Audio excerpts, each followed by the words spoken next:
A lot of this isn't going to make sense to you, and I'm sorry about that. I'm just going to start at the beginning, with the house.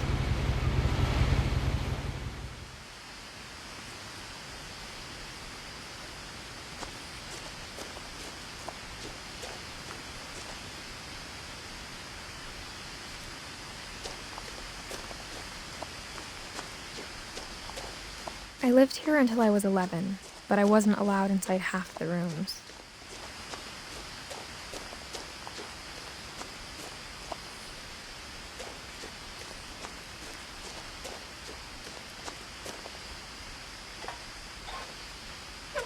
Inside the mailbox were bills from 7 years ago, marked urgent, open immediately.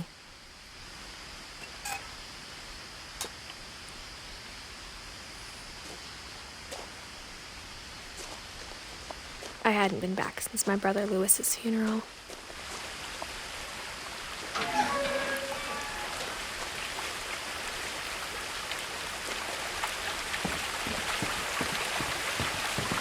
In her will, my mother left me a key, but didn't tell me what it unlocked.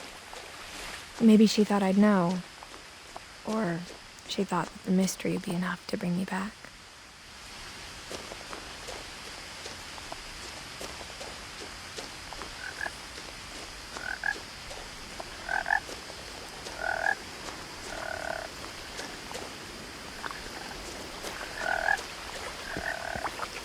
The truth is, even after I inherited the house, I never thought I'd come back to it.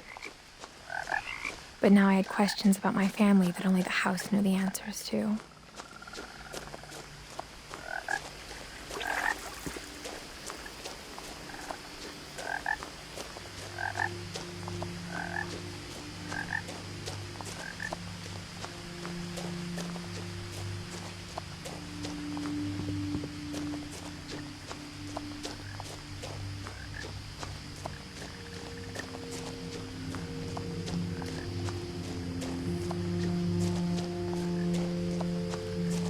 No one had driven this way in a long time, but I saw a few hoof prints.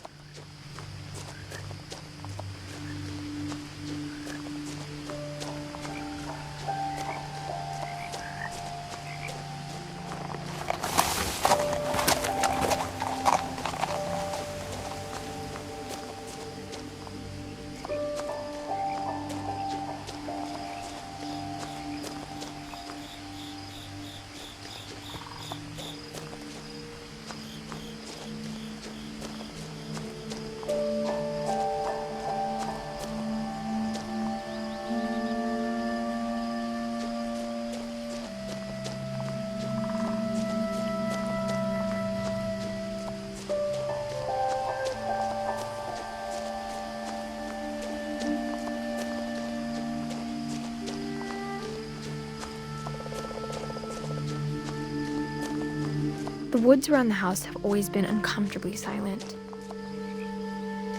As if they're about to say something, but never do.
The house was exactly like I remembered it, the way I'd been dreaming about it.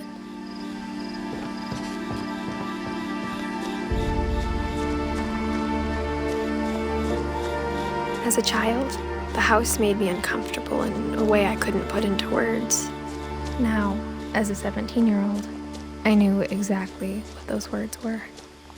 I was afraid of the house.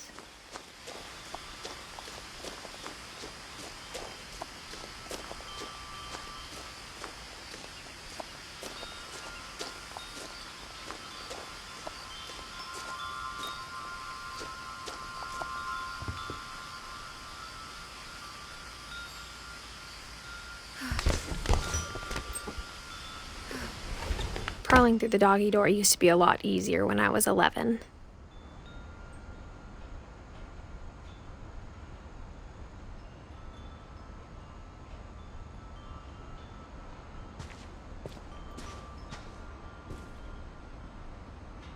The power had been turned off the night we left.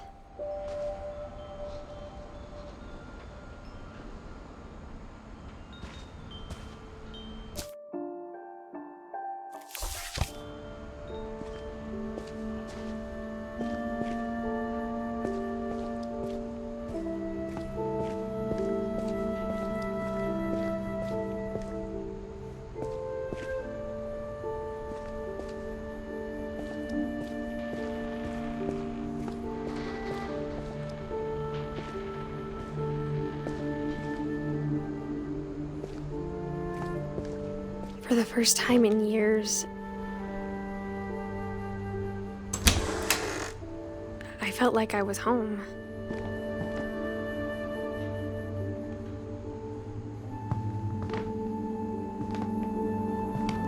But instead of a family, there were just memories of one.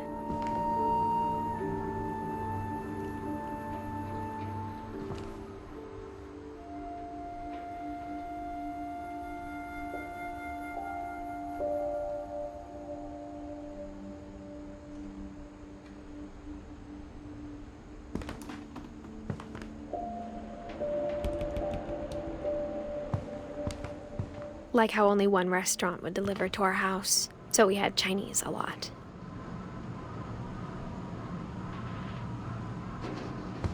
Or how after Louis started working at the cannery, we all got sick of eating salmon.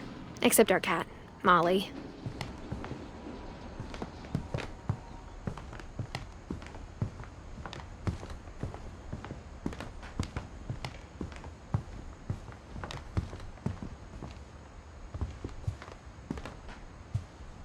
The table was still a wreck from the night we left.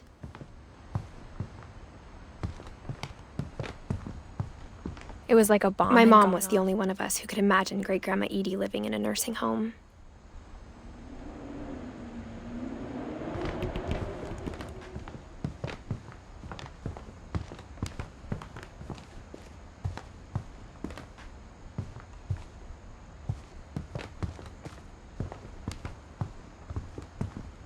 Nothing in the house looked abnormal.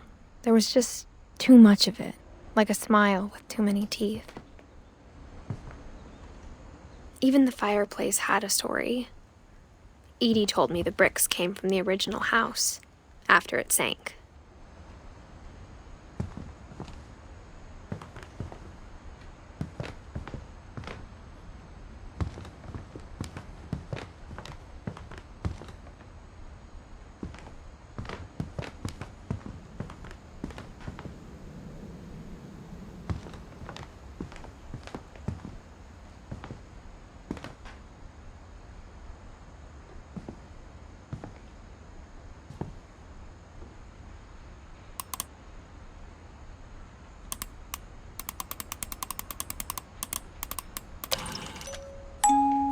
Great-Grandpa Sven built a music box for Barbara, along with the rest of the house.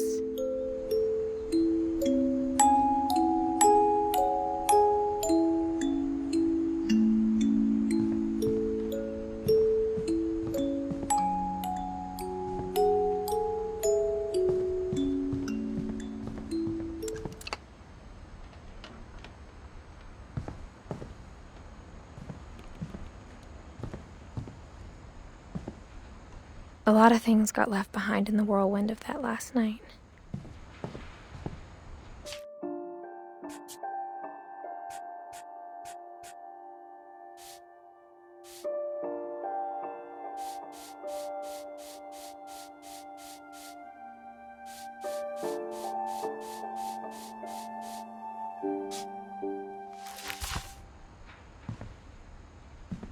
My mom wasn't much of an optimist, but she never stopped believing that my brother Milton was alive.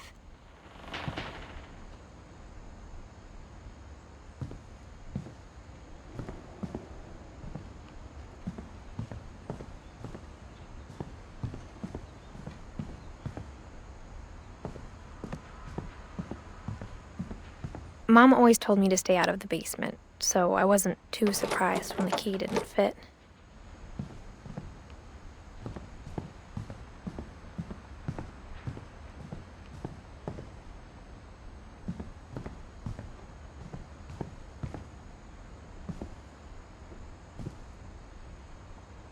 After Milton disappeared, Mom sealed up all the bedrooms.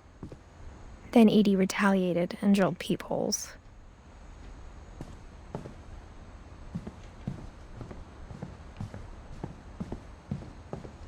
Edie's father, Odin, built the original house.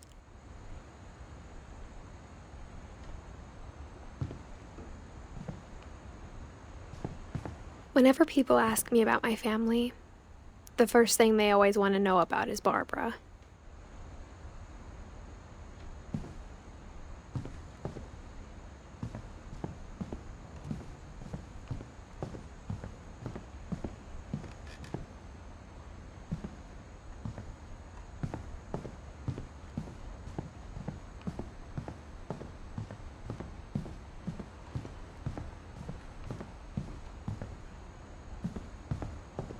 I spent a lot of time playing in Great Uncle Walter's room.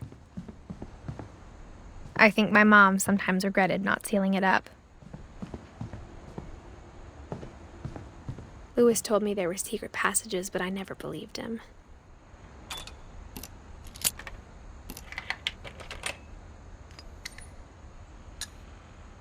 Turns out, my mom was really good at keeping secrets. Now it was time to find out what my mom had been afraid of.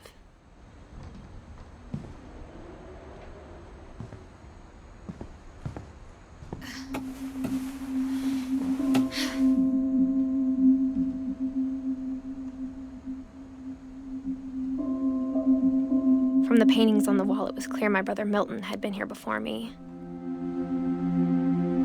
Reading this, maybe it sounds like I had a plan. But I had no idea what was behind that door.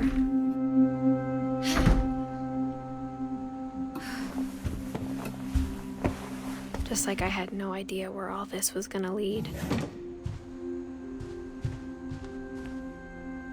I grew up looking at Molly's room through the peephole.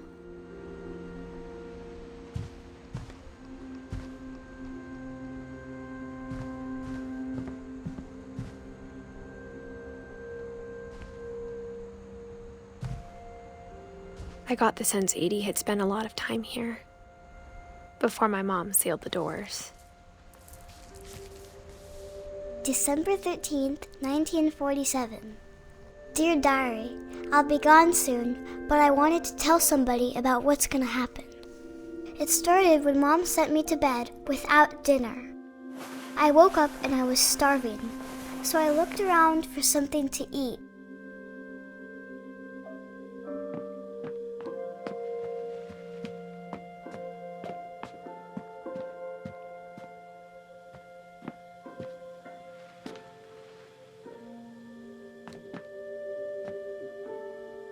I thought about eating Christopher, but I held back.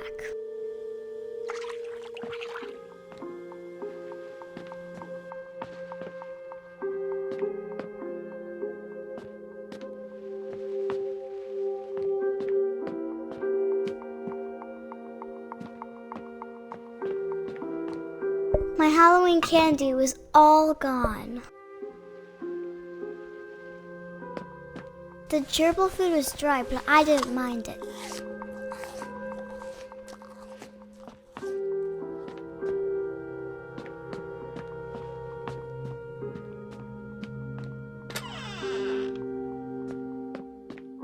I kept eating and eating.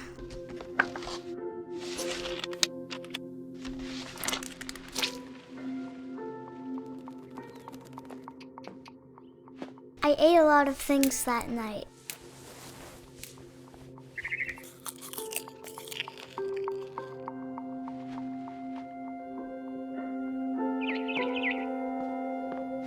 Then I heard chirping outside my window. It was a barn swallow going back to her nest. I reached out for her.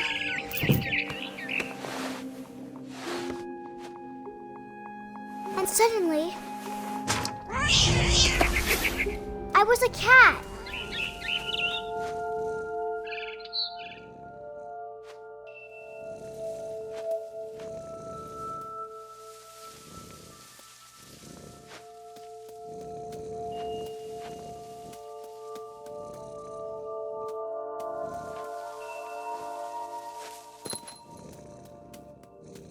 I tried to be quiet, but the bird was really scared.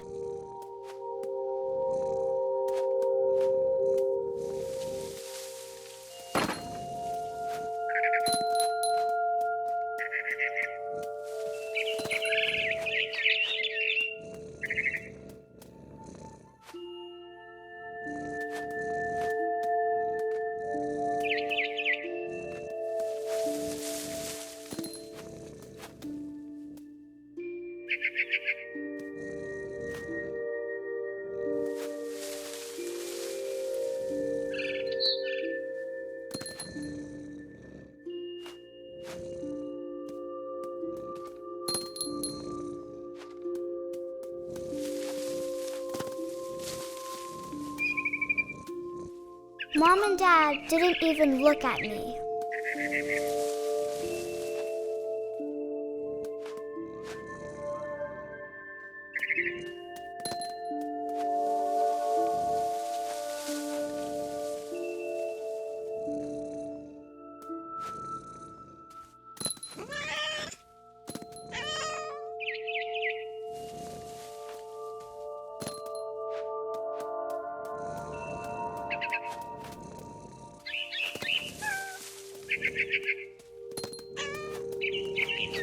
The babies were all gone.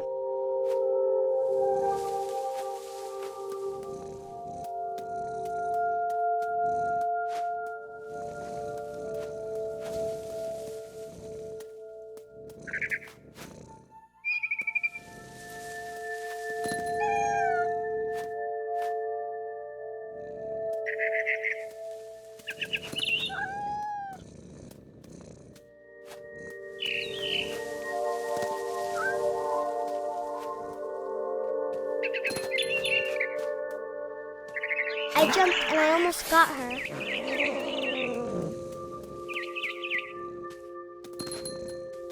I could tell she was getting really tired.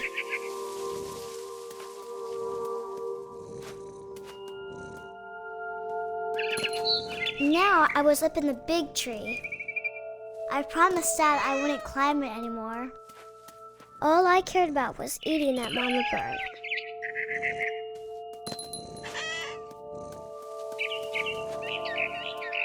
I gobbled her up. And suddenly, I was an owl. First, all I heard was the wind. Then I heard little teeth nibbling in the grass.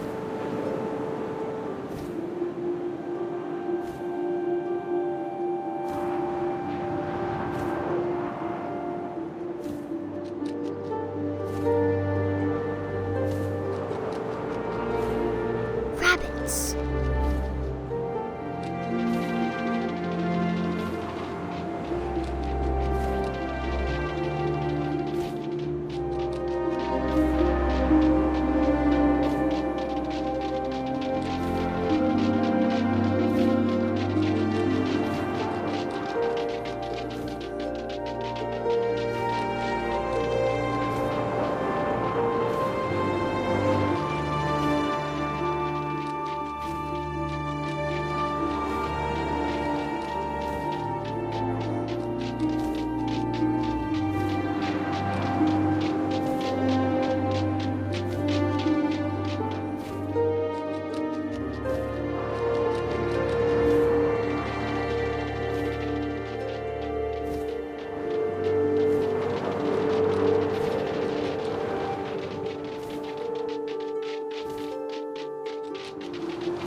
looking up and seeing mine through my talons.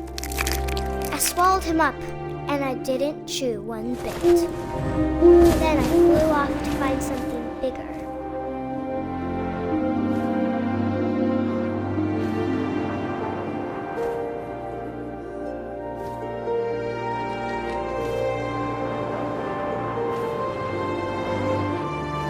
A mama rabbit.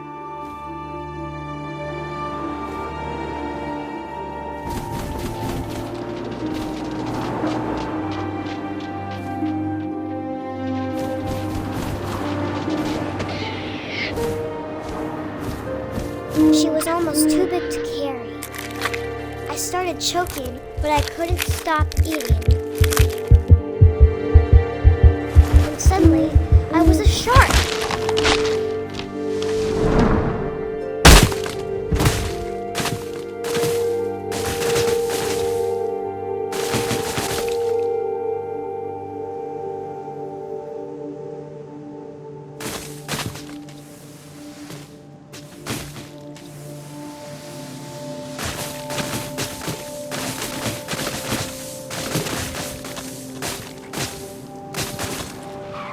I rolled off a cliff and into the ocean.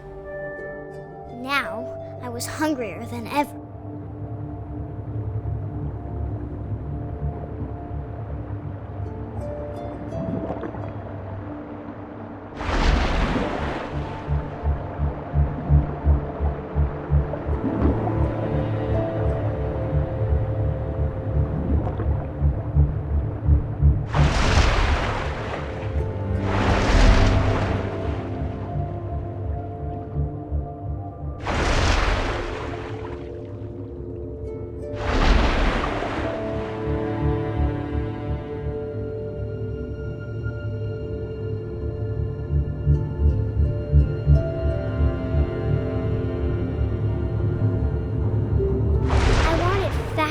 Juicy seeds.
Her flipper, and it tasted really good.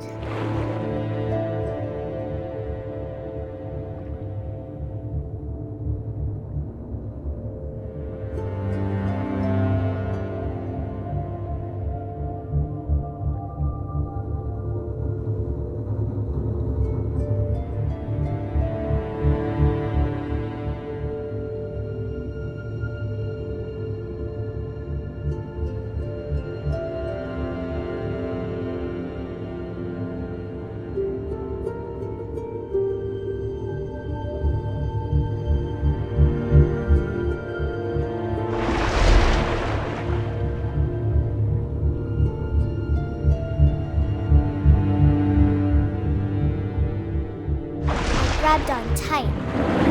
But I was so hungry, I jumped out of the water. When I opened my eyes, everything had changed.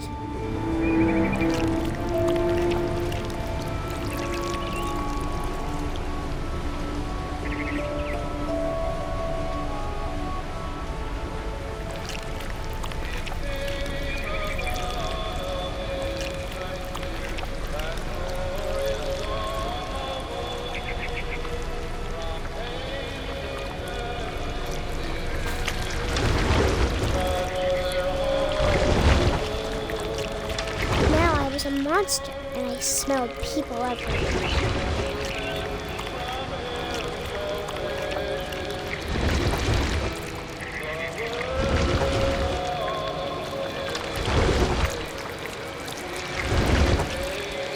I was big, but I moved real quiet.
Passenger, I was still hungry. And across the water, I smelled something new. Something I had to have, so I swam towards it.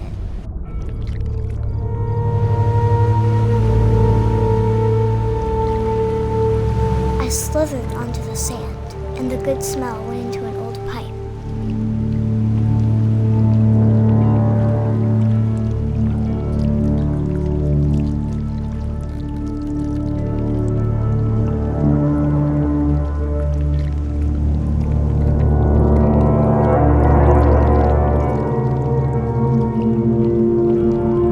Closer and closer.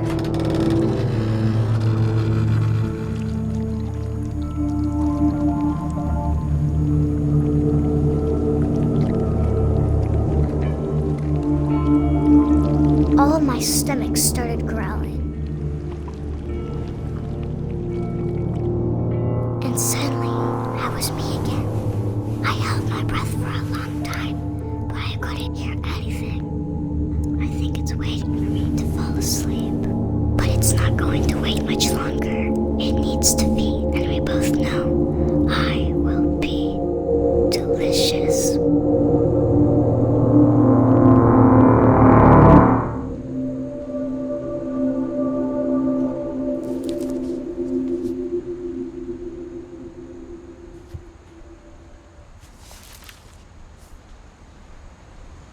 I'm not sure if I believed all of that, but I'm sure Edie would have.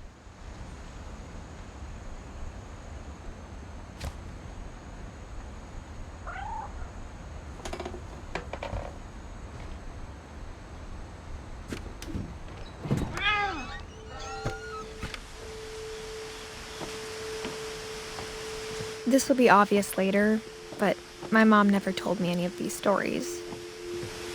Edie would have, but Mom didn't like bringing up the past. Though, when we adopted a stray kitten, she was the one who named it Molly. I spent a lot of time in Great-Grandma Edie's room. Louis died a week before we left, but Edie had already started to memorialize him.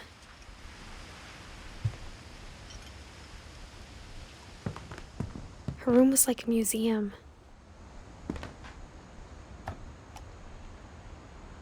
For 500 years, the Finches have been famous throughout Norway for their fortune and misfortune. Odin Finch buries the latest victims of the family curse, his wife Ingeborg and their newborn son. On January 7th, 1937, he set sail with his family, but 40-foot waves off the coast of Washington send the house and Odin's daughter Edie, with husband Sven and baby Molly, step ashore on their new home, Orcas. Odin Finch is the first to be buried in the new family cemetery. His daughter Edie is already dreaming of a new Finch house.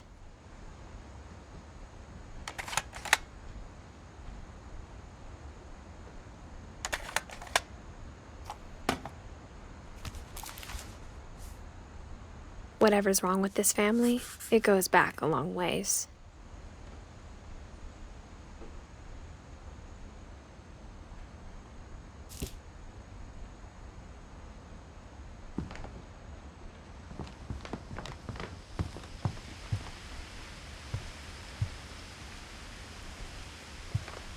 Edie gave a big interview about a mole man living under the Finch house. My mom was furious. I hadn't thought of myself as Edith Jr. for a long, long time. One summer, they evacuated the island, but Edie refused to go. For a few weeks, she was a celebrity. When Edie told people Sven was killed by a dragon, she could also have said he was building a dragon-shaped slide that collapsed. She could have, but she didn't. Even in her 90s, sometimes Edie seemed a lot younger than my mother.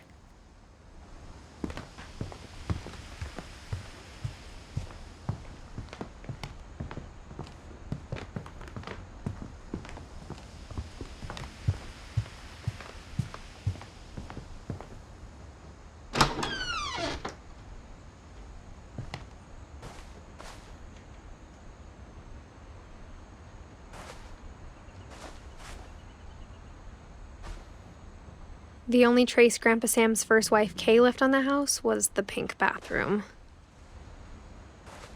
It was a pretty big trace.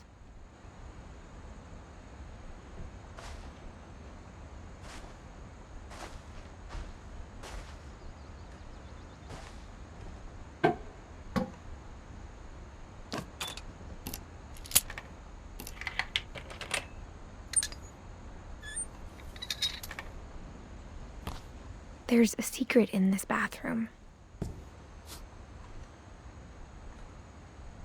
It's in the last place you would look. It isn't in the cupboard. It's hidden in this book.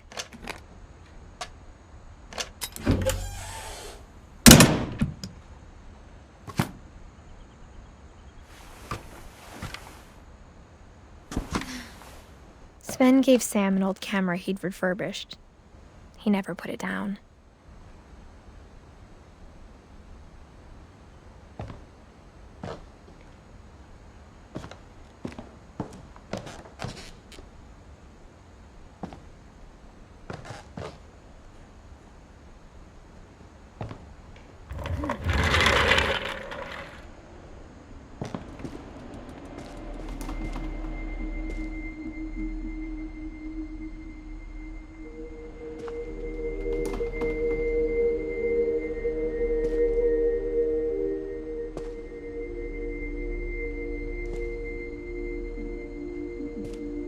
I knew Grandpa Sam had a twin.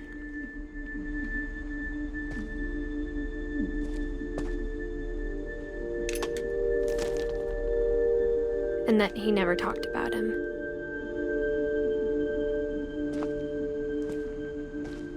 I guess my grandpa didn't like history any more than my mom did.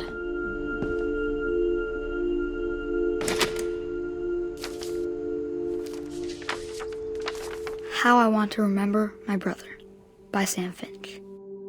The thing I remember is that when he made up his mind, that was it.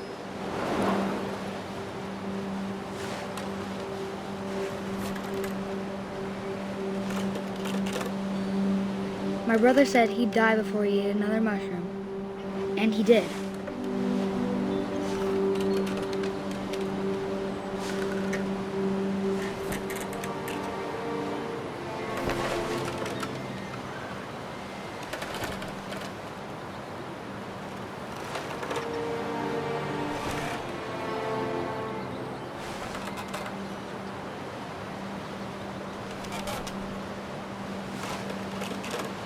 At Barbara's funeral, we swore we'd never be afraid again, and he wasn't.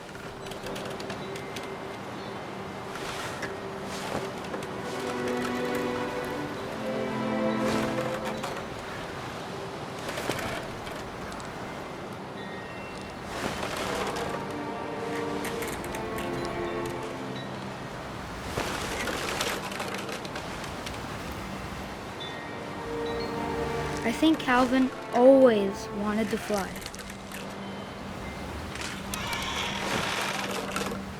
Sam! Calvin! Dinner's ready! Coming! But that day, he finally made up his mind to do it. I told him going around was impossible. Maybe if I hadn't said that, Calvin! I'm not gonna tell you again! maybe if the wind hadn't picked up, then maybe he'd still be here. But I doubt it. I think he'd already made up his mind. That's what I want to remember about my brother.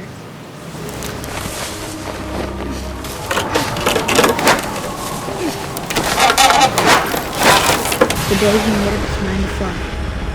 And he did.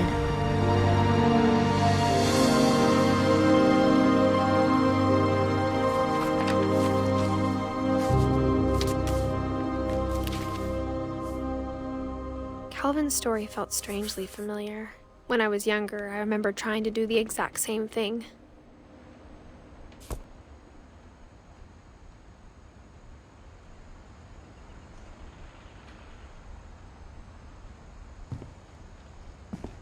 After the funeral, Edie roped off Calvin's half of the room.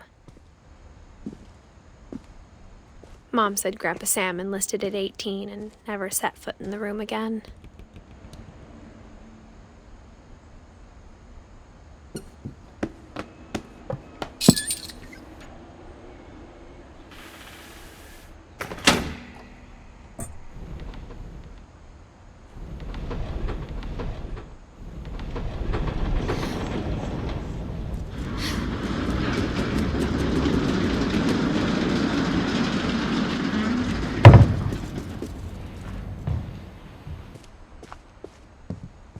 The passages were a pretty tight fit.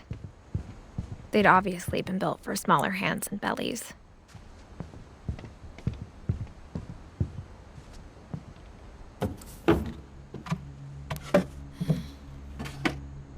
Growing up, I always thought of Barbara as a child star.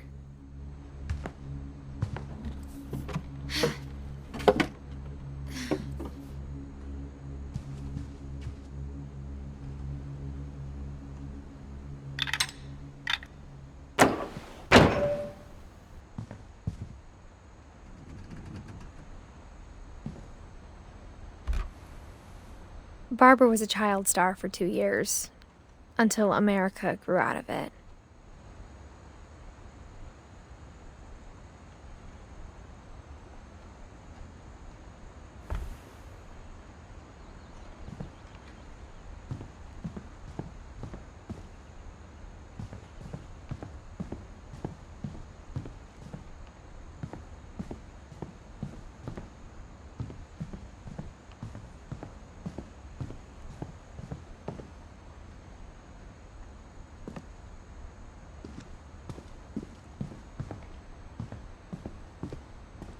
Mom must have locked the third floor stairs on the night we left.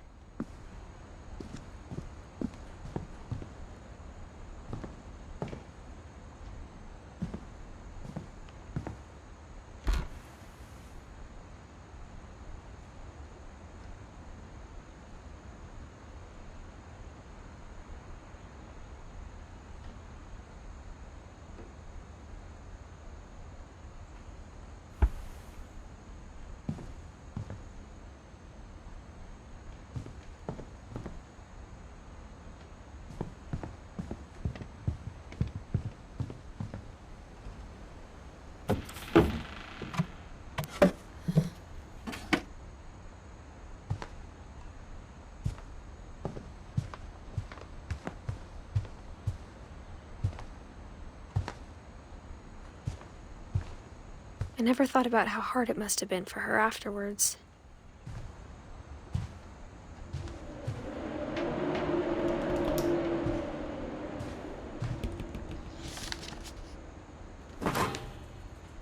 Of all the stories people wrote about Barbara's death, I'm surprised Edie saved this one.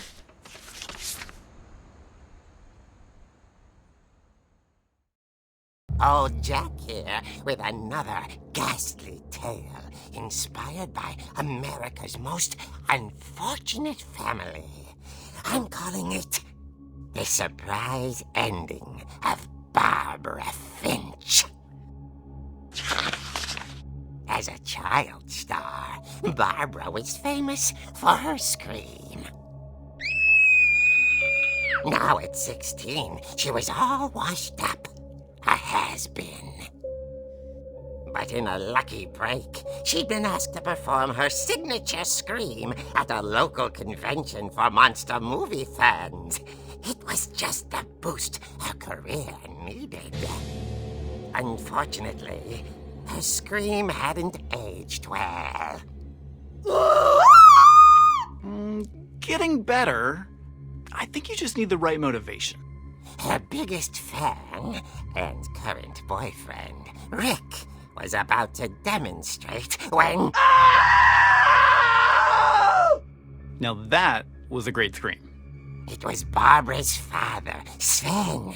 He'd slipped into a table saw and had to be rushed to the emergency room. So Barbara got stuck babysitting her youngest brother, Walter. Her convention comeback was cancelled. Okay, I'm hearing frustration, but I'm not hearing terror. What if I tried... A gang of hoodlums in Halloween masks have been terrorizing Orcas Island tonight. Police are urging residents to... That came from the basement. You're right! Also, I loved your delivery on that. Why is your basement door locked?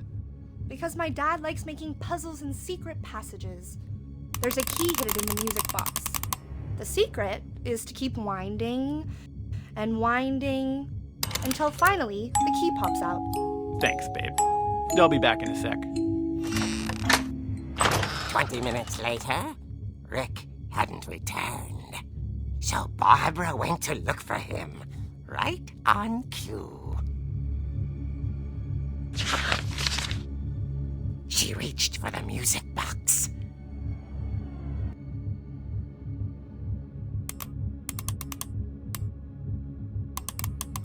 And as she wound the key, she listened for Rick, but the house was silent.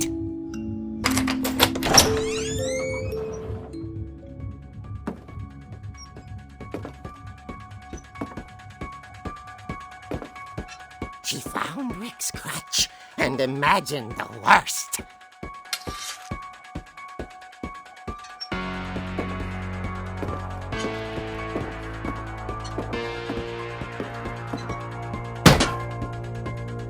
The gang's leader is the infamous Hookman killer, Dr. Carl Hamill, who impaled and then ate his family 10 years ago tonight.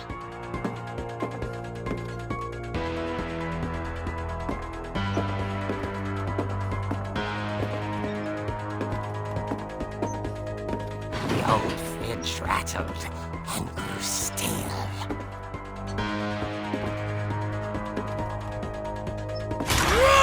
Oh dear! Oh! Rick? Barb, relax. I was just trying to scare you to help you find your scream. Well, I'm not scared, Rick. I'm furious. Then act furious. All I'm getting from you now is that you're hurt and confused and She threw him out, but she kept a little something to remember him by. Barb, have you seen my other crutch?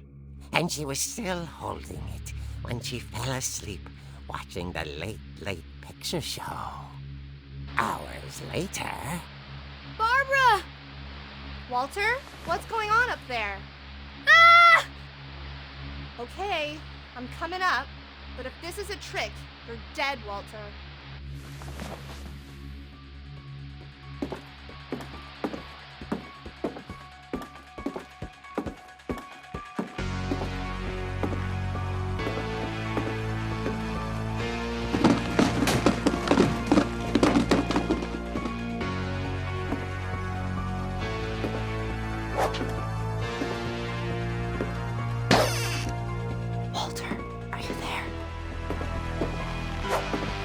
Walter had vanished, but his bedside radio was still on. Orcas Island police describe the man as 6 feet tall, with a steel hook for a hand. Residents are urged to lock all doors and windows and notify the police of any suspicious activity. Barbara turned, saw the hook man, and was speechless. He was quite smashing. And here he was. He couldn't get enough of Barbara. Okay, Barbara, there's gotta be another way out of here.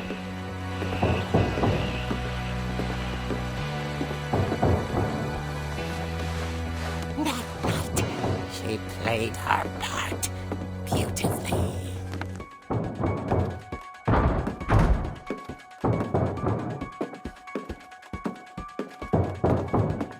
Molly's door hadn't been opened in years. The hinges groaned.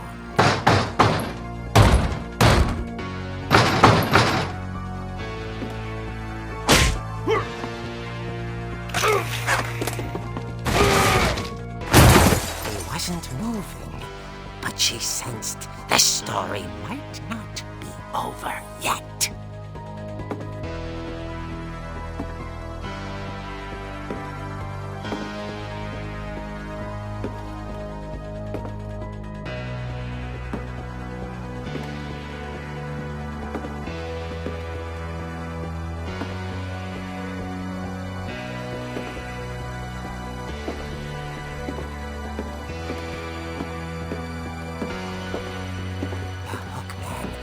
Vanished. She listened for his breathing, but all she heard was...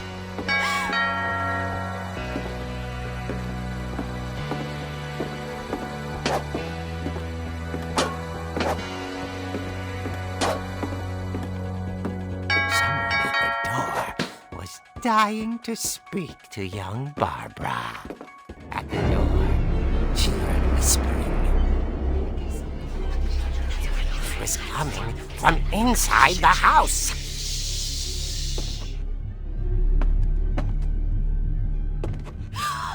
Oh dear. The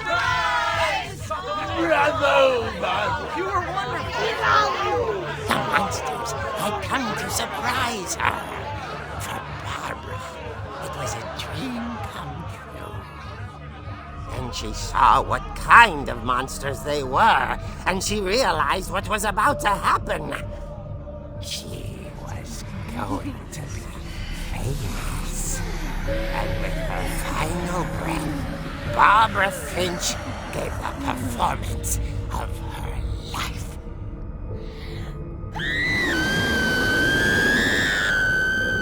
I wasn't there myself, but I hear Barbara was magnificent. Poor girl. She had a taste for stardom. But unfortunately, so did her fans. Of course, the police blamed it all on poor Rick, who disappeared the same night. And little Walter, hiding under his bed the whole time. He took it all pretty hard, but that's another story. As for Barbara, tucked inside the music box was all they ever found of her. Her ear. Now that's what I call a real eerie tale.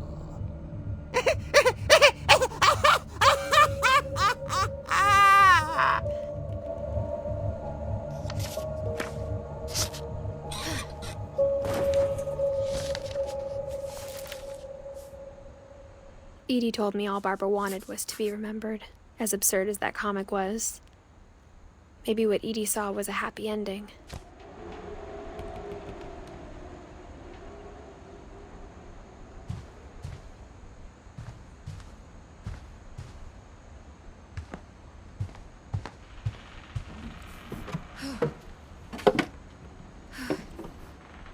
I guess now I know why Mom didn't like me playing with the music box.